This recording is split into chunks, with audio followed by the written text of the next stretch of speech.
آپ کی والدہ نے کہا کہ عبداللہ یہ بتا کیا تو حق پر ہے؟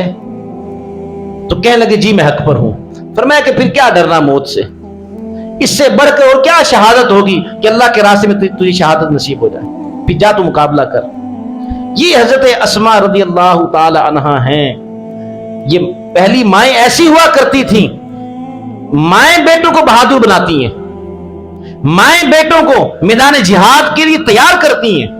آج جو جہاد کی محبت ہمارے دلوں سے ختم ہو گئی ہے، جو جذبہ جہاد ختم ہو گیا ہے، یہ ماؤں کی کمیاں اور کوتاہیاں اس وجہ سے ہیں کہ اولاد بہادر نہیں ہوتی، اولاد بزدل بنتی جا رہی ہے، دلوں سے جہاد کی محبت ختم ہوتی چلی جا رہی ہے۔ کتنی مائیں جو کہتی ہیں میرا بیٹا جہاد کرے گا، اصل میں جہاد ہو بھی نہیں رہا۔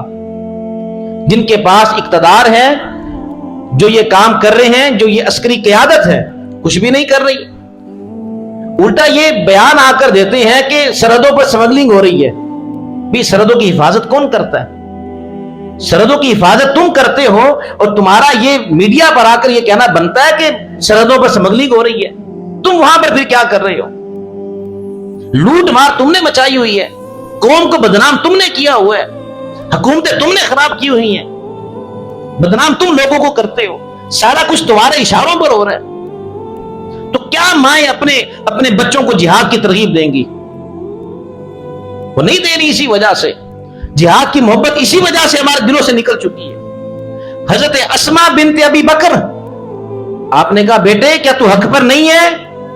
عبداللہ ابن زبیر نے کہا جی میں حق پر ہوں۔ فرمایا پھر حق پر ہے، پھر جا میدان شہادت میں۔